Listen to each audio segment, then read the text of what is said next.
Adventures by Morse. Carlton E. Morse presents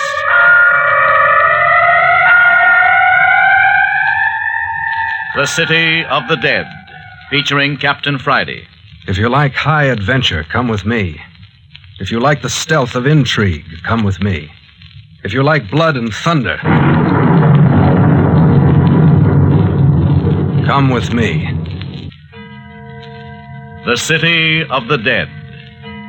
There are 10,000 citizens in the City of the Dead, each with a white marble slab indicating each residence. The gates of the City of the Dead have long been closed to newcomers. It is a city whose population has remained unchanged for the last 10 years. And the mayor of this city is Joshua Friday. Some call him caretaker of the old cemetery in the valley. But anyone who knows Joshua Friday at all calls him mayor. He is the only living person in the City of the Dead. That is, unless you care to include Lammy Fink, a slow-witted fellow who does kitchen police duty and a little gardening in the city during the day, and retires beyond its precincts at night. The City of the Dead lies in a tiny valley 25 miles from the suburb of a great city. It is off the main highway and completely isolated from the world. But now it's 9 o'clock on a moonlit, windy night in October. Come on, get out of that car. You heard me. What do you want? You want me to plug you? Oh, Jimmy, do what he says. You too, girl. Get out. You let go of me. You let that girl alone. And get out of the car. Both of you. Yeah. Now start walking. No, the other way. But that's toward the graveyard. You heard me. And don't look back or they'll pick up your bodies in the morgue wagon in the morning. Now get moving.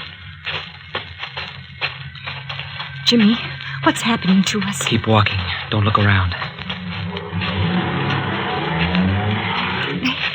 They've stolen your machine. I know it, Phyllis. I couldn't tackle two armed men. Oh, of course you couldn't. Shouldn't have parked way out here in the country. But it was nice. It was so still in the moonlight. Who do you suppose they were? Probably car thieves. They didn't touch us. Jimmy. Listen. Church bell. Oh, but there aren't any churches around here. Oh, sure there is. That little old church down at the other end of the valley. Oh, but that's all falling to pieces. It hasn't been used for years. That's right. Funny, isn't it? Jimmy, I'm scared. Do we have to go on? Oh, look, Phyllis. There's a light ahead of us. You know what it is? No. Oh, Jimmy, what's that? Quick, get off the road. Behind those bushes. Get down.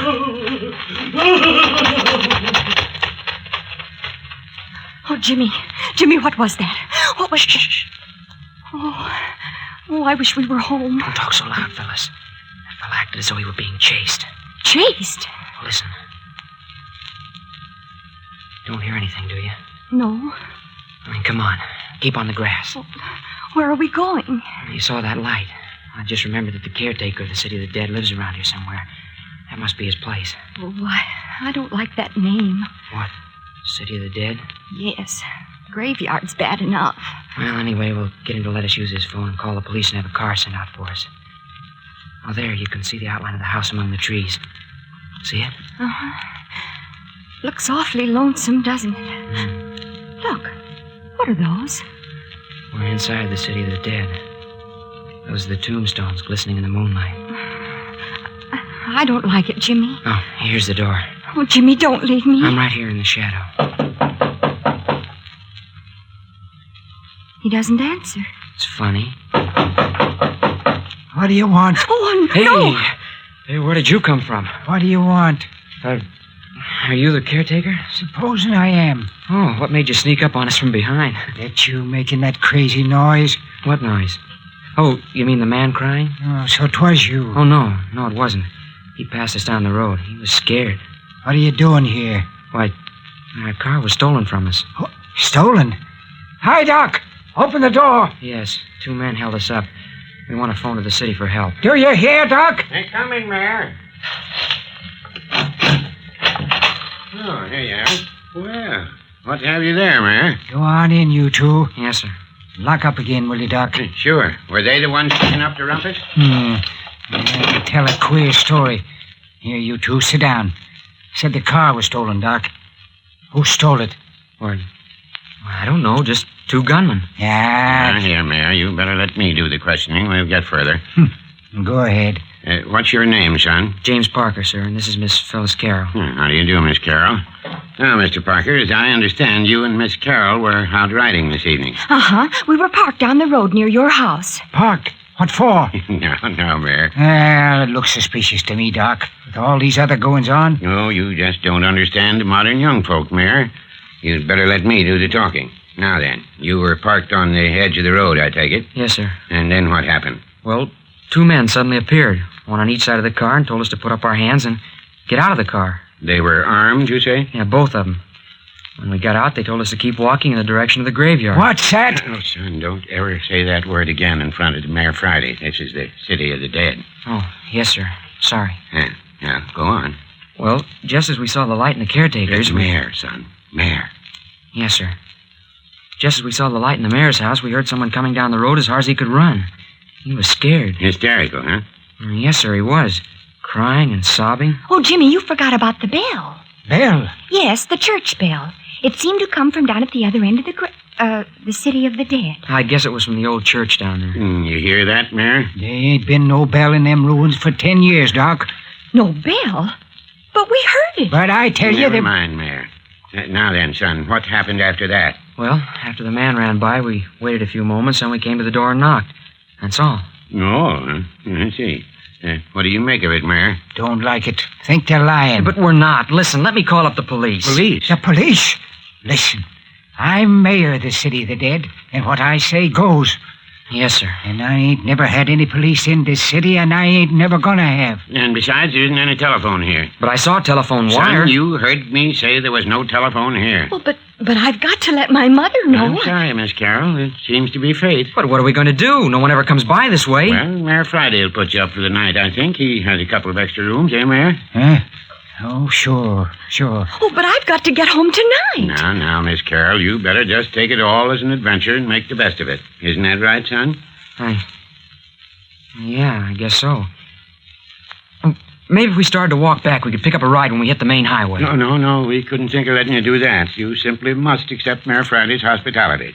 Now, I'll tell you what. While the mayor is fixing up your rooms, I'll brew us a cup of coffee. But I don't want any Oh, coffee. tut. Of course you do. Yeah, there's still a fire in the kitchen stove. And the kettle's almost to a boil. We'll have coffee in a jiffy. But I want to go home. Don't say any more, Phyllis.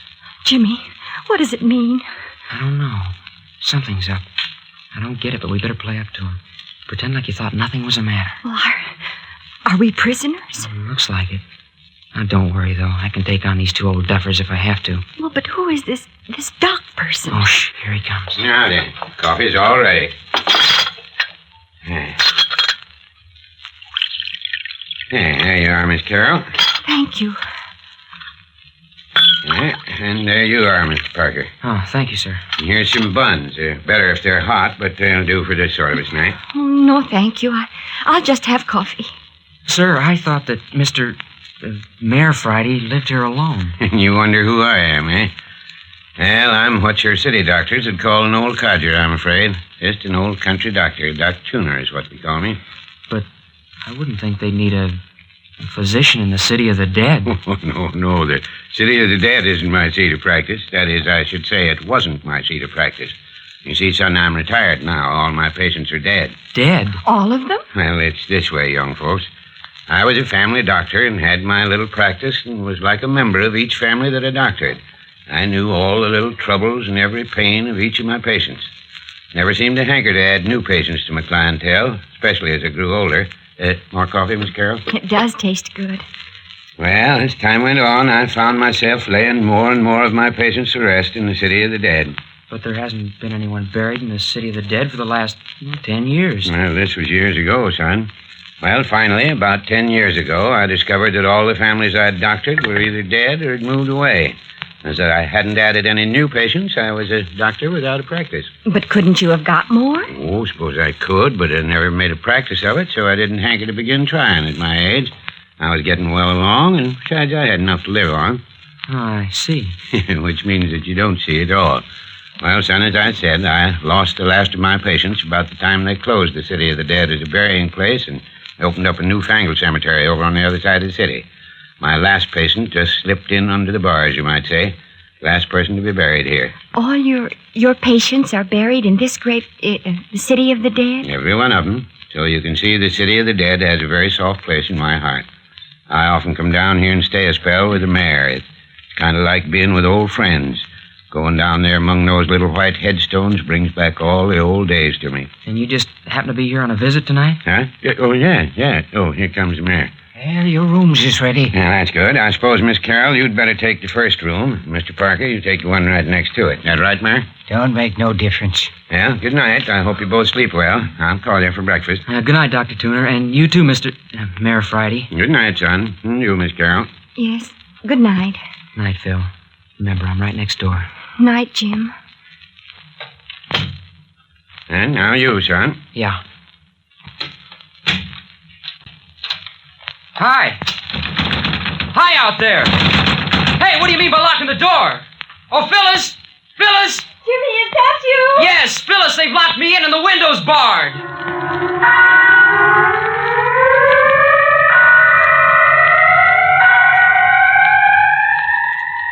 Out of the night come two youngsters. Into the web of intrigue woven by two strange old characters they fall. Prisoners of Doc Tuner and Mayor Friday. Just who are? But before we go into that, a word from our sponsor.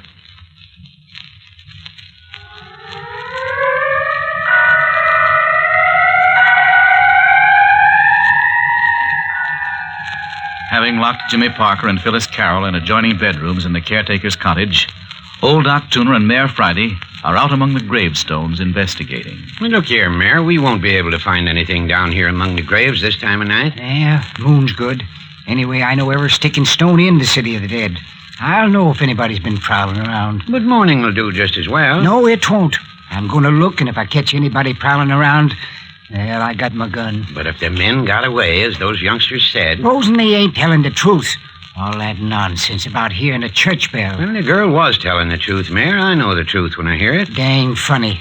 Ain't no church bells within 20 miles of here. I tell you, Doc, I'm just going to raise old Ned if I catch anybody bothering any of my citizens. They come to the city of the dead to rest, and I'm going to see that they get it. No, of course, Mayor, but what gets me is why anyone should want to rob a 10-year-old grave and let... By Jove, Mayor. Huh?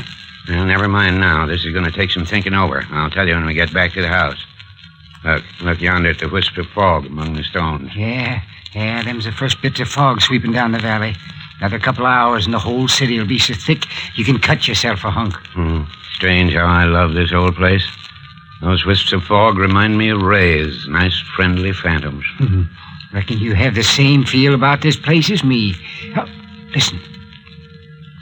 There's your church bell. But there ain't any bell, I tell you.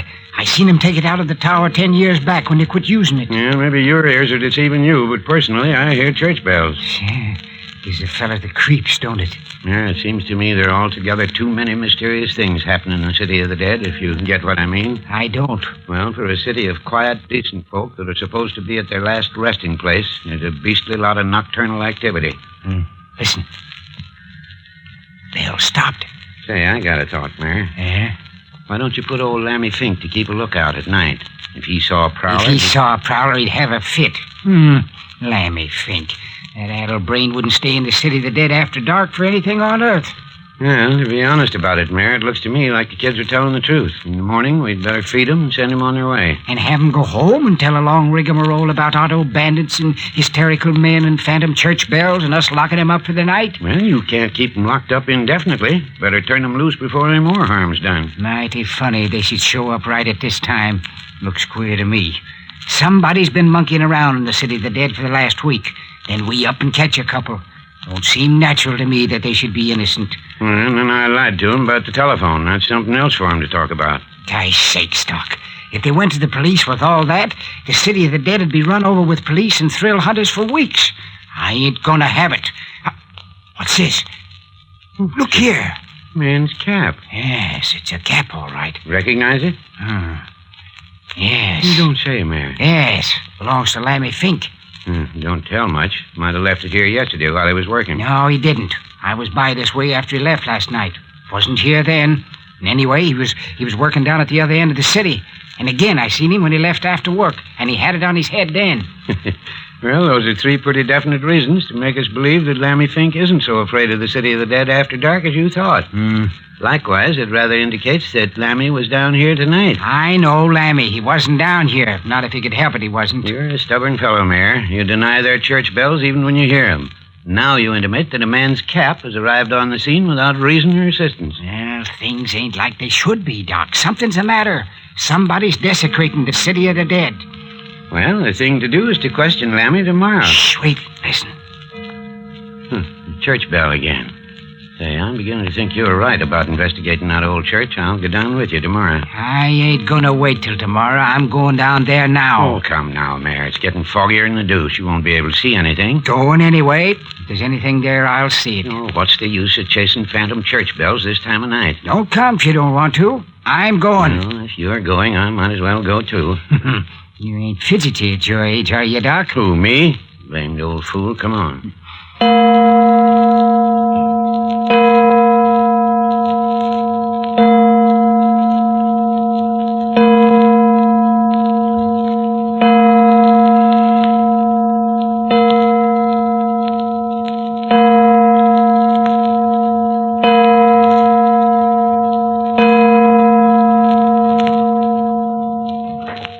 Now that we're here, what are you going to do about it? Can't see a blame thing. Got a flashlight, Doc. Always carry one. Dilapidated old ruin. Should have been torn down long ago. Come on, I'll lead. And look out where you step. Every board's full of rottenness. Floor's liable to collapse and let you through. I ought to know that. Been in here often enough. Hey, what in tunket's that? Oh, nothing but the rafters creaking. Can't you feel the whole building sway when the wind blows? It's that old. The whole shebang's likely to crash down on us. I don't reckon so. Keep quiet. What the deuce for? You don't expect to run into anything here, do you? Most folks have better sense than to risk their neck in this kind of a place. If a bell rung, somebody rung it. But you said there wasn't any bell. Mm-hmm. Last time I was in here is when we buried old man Burton. It's more than 10 years back. You remember old man Burton, Mayor? Yeah. Yeah, walked down this very aisle behind his coffin. Oh, Lord almighty, Mayor. Yeah, just a screech owl, Doc. That's the blamedest noise. Shh, hold it. I told you we should have waited till morning. It ain't nothing. Come on. Where are you going now? We're gonna climb up this here ladder into the belfry. No, we're not. I am. Like as not, one of the rungs will give way and you'll break your neck. I'm gonna chance it. Yeah, then let me go first. No. This here's my funeral. Yeah, be careful, Mayor. Listen to those rungs squeak under your weight. Yeah, they'll hold, I guess. Are you coming? Yes, of course. Hold that light down here so I can see what I'm doing. All right. I'm right behind you. All right, Doc. You wait for me at the top of the ladder. Yeah. If there's anything doing, I might as well be in on it.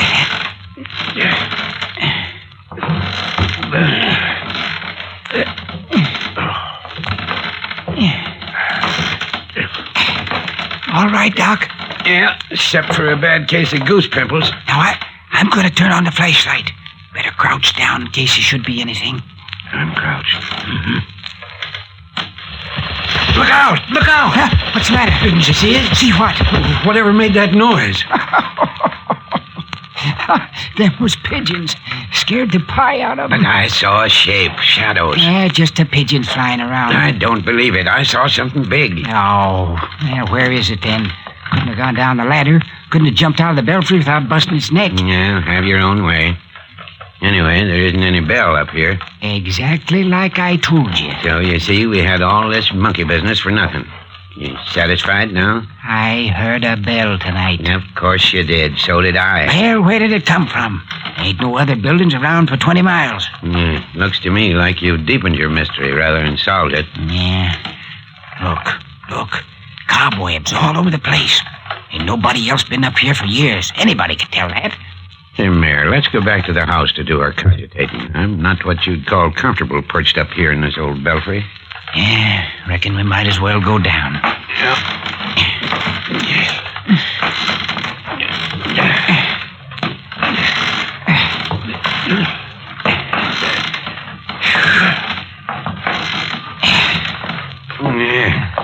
Glad that's over. I'd make a blame poor monkey at my age. Come along. Now, where do you think you're going?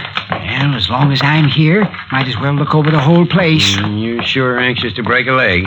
You feel how springy these floorboards are? Liable to give away any minute. We'll take a look behind the altar.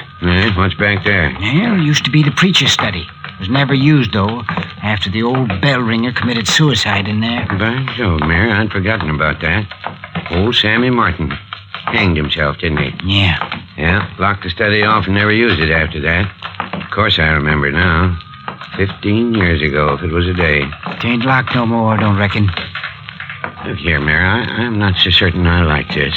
Like what? Well, we've got a dead bell ringer. Yeah? Now we've got a phantom bell. You think there's any connection? No. You? I hope not. Who ever heard of a doctor being scared of ghosts? I don't recollect saying anything about being frightened. I'm just putting two and two together. Mayor! Mayor! Where are you? Where's the light? Are you hurt? No, I'm all right. Just broke through the floor and... Hurt? Have you got the light? No, just in my shin blast this rotten place. But the light... Yes, here it is. I hung on to it. My soul, what was that? Come from the study, didn't it? Yes, sounded so.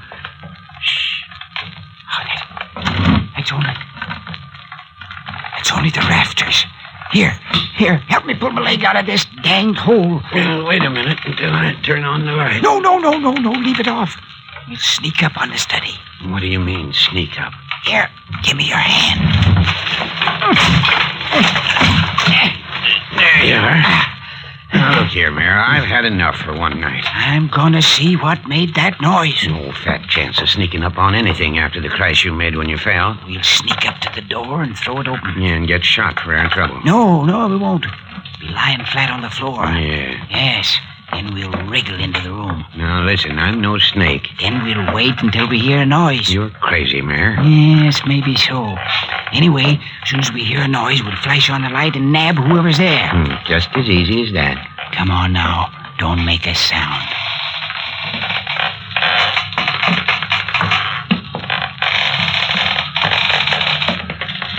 Here's the door. Lie down flat. Right in front of the door? Yes. It swings in. I'm right alongside you. Who's going to open the door? I am. I've unlatched it. All I got to do is give it a push. Well, push. What? Ow! Ow! Oh, great jumping Caesar. What was that, Doc? Oh, I don't know, but whatever it was, it ran the full length of me. Stepped on you? Stepped on me and dang near ground me into the floor. Stepped smack on my head. Are you hurt? Well, I don't feel any too good. Can you walk? Oh, of course. Well, our ghost seems to have gotten away. Turn on the light. Let's get into the room and look around. Yeah, I could do with some light. There. Mayor, I haven't told you the worst yet. Huh? The worst? Yes, the worst. Mayor, whoever it was that ran over me didn't have shoes on. Look where his nails scratched my face. Oh, gosh almighty, Doc. Wasn't it a man? Well, I tell you, he was barefooted if it was. Gee, Rooshy. It'd take claws to make scratches like that. Here, tie your face up with this handkerchief. It's bleeding. I hope you're satisfied. Now, just a minute. I want to look around this study. Give me the flashlight. No limit to your curiosity. Shh! There it is again. Whatever it is, it's hanging about outside. Look there, Doc. It's a bell rope. Bell rope? Yes, see it? That claw-footed man, or whatever it is, has been ringing the bell from in here. Look where it disappears through the ceiling. It's a new rope. Mayor, what are you doing? I'm gonna ring that dang bell. Now, you want to prove to yourself that there is a bell, huh? Nah, of course there's a bell. I always knew there was. Well, go ahead, pull it. My face hurts. I'll give it a yank that'll pull the whole contraption down. Well, pull. Yeah, here goes. Mayor! He's shot. It wasn't a bell, it was a trap.